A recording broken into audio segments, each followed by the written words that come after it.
રામ રામ રાજકોટ. તમે આવ્યા છો નિયત વ્લોગ્સ ની અંદર. આજે હું તમને મારી મોટો વ્લોગિંગ રાઇડિંગ ની જર્ની વિશે જણાવવા માંગુ. રાઇડિંગ અને વ્લોગિંગ આ છે ને એક કળા છે અને આ કળાની પાછળ ઘણા બધા ડિજિટલ સાથીઓ છુપાયેલા છે. આજે હું તમને મળાવીશ મારા તમામ ગેર સાથીઓને કે જે મારા વ્લોગને જીવંત બનાવે છે. તો સૌથી પહેલા આ રાઇડિંગ જર્ની ની અંદર મારા એક સાથીને મળાવીશ જે છે મારો લોખંડી ઘોડો. આ ઘોડો છે હીરો એક્સ્ટ્રીમ 160R. આ માત્ર બાઇક નથી પણ મારા જર્નીની સૌથી પહેલી શરૂઆત છે.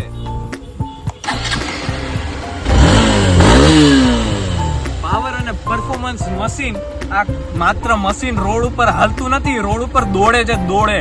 તમે બાઇક જોયું, આટલું પાવરફુલ ઘોડો છે તો એના માટે સેફટી તો ઇમ્પોર્ટન્ટ છે, કારણ કે કોઈ પણ સફર એ સેફટી વગર તો અધૂરી જ છે. આ જર્નીમાં મને સાથ દેવાવાળા મારા ડિજિટલ મિત્રો, આપણે એને પહેલા જોઈ લેશું બધાને અને પછી એક હું તમને સમજાવીશ. વેગાનું હેલ્મેટ અને એક્ઝોરના ગ્લવ. વેગાનું આ હેલ્મેટ મને હેડ ઇન્જરીથી બચાવે છે અને એક્ઝોરના આ મસ્તીના ગ્લવ્સ જે મારી ગ્રીપ વધારે છે અને મારી હેન્ડ ઇન્જરીથી મને બચાવે છે. આ બંને મારી સેફટીની ગેરંટી. હવે તમે કહેતા હશો કે વિઝ્યુઅલ માટે મોટો વ્લોગિંગ તો ચાલુ કરી દીધી, પણ વિઝ્યુઅલ માટે મારી પાસે છે આ બે દિગ્ગજ ખેલાડીઓ. સૌ પ્રથમ છે GoPro Hero 9 જે મને ક્રિસ્ટલ ક્લિયર ફૂટેજ આપે છે અને મારી સાથીદાર રહે છે હંમેશા માટે નજર બટ્ટુની જેમ. મારો બીજો સૌથી મોટો ખેલાડી Insta360 ખેલાડી જે રાખું છું એક તરફ અને નજર રાખે છે અનેક તરફ. જેમ તમે જોયું કે મને પ્રોટેક્શન કરવા માટે વેગાનું હેલ્મેટ અને હેન્ડ ગ્લવ્સ છે, એમ આ બંને મારા ખેલાડીઓને પ્રોટેક્શન કરવા માટે GoPro Hero 9 નું આ કેસ છે તમારે અંડર વોટર ફૂટેજ શૂટ કરવા માટે અને આ કેસ છે તમારે રાઇડિંગ મોટો વ્લોગિંગ ના ફૂટેજ શૂટ કરવા માટે. Insta360 જે મારો સૌથી મોટો ખેલાડી છે મારી મોટો વ્લોગિંગ ચેનલ ની અંદર, તો એનું આપણે સૌથી મહત્વનું છે એના લેન્સ, બે મોટા 360 માટેના. તો એના લેન્સને પ્રોટેક્શન આપવા માટે એનું લેન્સ ગાર્ડ. જેવી જ રીતના આપણે જમી છીએ ને આપણું જમવાનું પેટની અંદર સ્ટોર થાય છે, એવી જ રીતના મારા બધા ફૂટેજ સ્ટોર કરવા માટે આ છે SD કાર્ડ અને હાર્ડ ડિસ્ક. આ બંને મારી એડવેન્ચર રાઇડિંગ અને મારી મેમરીઝને સ્ટોર કરે છે. માત્ર વિડીયો પૂરતો નથી, અવાજ પણ ખૂબ જ મહત્વનો હોય છે મોટો વ્લોગિંગ ચેનલની અંદર. તો એના માટે હું યુઝ કરું છું ગ્રેનેરોનું આ વાયરલેસ માઇક. હું એટલે દૂર હતો ને તમને મારો અવાજ તોય ક્રિસ્ટલ ક્લિયર આવતો હતો, તો એનું કારણ હતું આ ગ્રેનેરોનું વાયરલેસ માઇક જે મારા અવાજને ઓવર પ્રોફેશનલ બનાવે છે. હું રાઇડિંગ કરતો હોય ત્યારે મારા બંને હાથ એંગેજ હોય છે સ્ટેરિંગ પકડવામાં, હેન્ડલ પકડવામાં.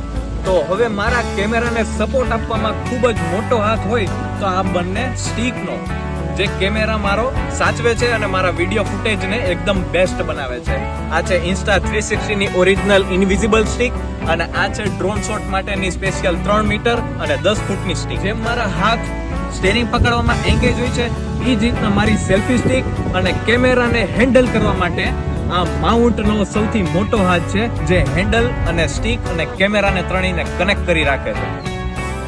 નજીકની રાઈડ હોય તો આપણું આવડું આ ગ્રેનેરોનું વાયરલેસ માઇક છે એ ચાલી જાય. હવે જો તમે લોંગ રાઈડ કરતા હોય તો તમારે ઇસ્યુ આવે કેનો? સૌથી મોટો બેટરીનો. હવે લોંગ ડ્રાઈવમાં બેટરીના ઇસ્યુ માટે મેં લીધું છે બોયેનું 3 મીટરનું વાયર્ડ માઇક જે મારા અવાજને ગ્રેનેરોથી પણ વધારે ક્રિસ્ટલ ક્લિયર અને લાંબા સમય સુધી ચાલે. જેમ Insta360 માટે તમે જોયું કે બે સ્ટિક છે એને હેન્ડલ કરવા માટે, ઇનવિઝિબલ સ્ટિક અને લોંગ સ્ટિક. તો આપણે GoPro ને હેન્ડલ કરવા માટે આ છે એની સ્પાઈડર સ્ટિક અને આ છે એમની સેલ્ફી સ્ટિક કે જે લોંગ પણ થાય છે અને શોર્ટ પણ થાય છે ફૂટેજ પ્રમાણે.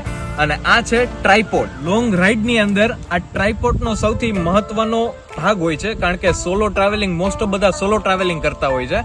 તો આ એના માટે ટ્રાયપોડમાં મોબાઈલ, GoPro અને ઇન્સ્ટા ત્રણેય આમાં આવી જાય છે, એટલે એના માટે ટ્રાયપોડ.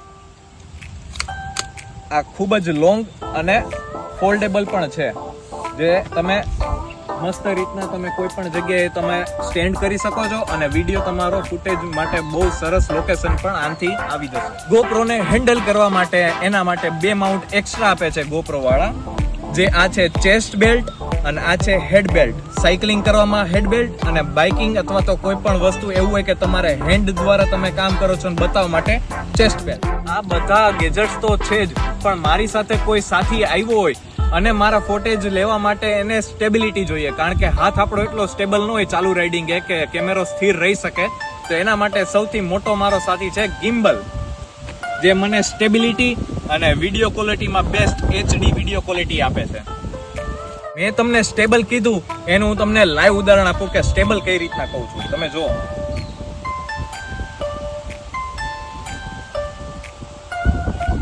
આ સ્ટેબિલિટી જે મારા કેમેરાને વધારે સિનેમેટિક અને સ્મૂથ બનાવે છે. ઘણા લોકો મને એવું કીધું કે મોટો વ્લોગિંગ ખૂબ ઈઝી છે, બસ ખાલી કેમેરો માઉન્ટ કરો હેલ્મેટમાં અને રાઈડ શરૂ કરો, નીકળી જાઓ. તો મારો એ સવાલ છે કે શું ખરેખર આટલું ઈઝી છે રાઇડિંગ? આજે મારે તમને એ બતાવવું છે કે એક સારા બ્લોગર પાછળ કેટલી તૈયારી અને કેટલો સંઘર્ષ હોય છે. આ સેટઅપ પાછળ લગભગ 2.5 લાખ રૂપિયાનો ખર્ચ થઈ ગયો છે. શા માટે? એનું કારણ એ છે કારણ કે મારે માત્ર તમને વિડીયો નહીં પણ મારે એક અનુભવ બતાવવો છે તમને લોકોને. મિત્રો, મારો હેતુ ખાલી ચેનલ મોનિટાઈઝ કરવા માટે નથી, મારો હેતુ એવો છે કે મારી જેવા લોકો જે એડવેન્ચર અને રસ્તાઓ પ્રિય છે એમને મારી સાથે જોડાવા માટે. તમારી 1 લાઈક અને 1 સબસ્ક્રાઇબ મારા માટે માત્ર ખાલી આંકડો નથી, પણ આ જે તમારી 1 લાઈક ને સબસ્ક્રાઇબ છે ને, એ મારા ઇન્વેસ્ટમેન્ટ આ જે સેટઅપ ઊભું કરેલું છે એમના માટે હું પ્રોત્સાહન રૂપી ગણીશ. હું તો આ સફર માટે તૈયાર છું. મારો સવાલ એ છે કે શું તમે મારા આ સપનાઓ પૂરા કરવા માટે મારી સાથે જોડાશો? જો હા, તો મારું 1 સબસ્ક્રાઇબ અને 1 ફોલો મને કરશો તો મારા માટે પ્રોત્સાહન રૂપી ગણાશે અને હું આનાથી પણ સારો પ્રયાસ કરીશ.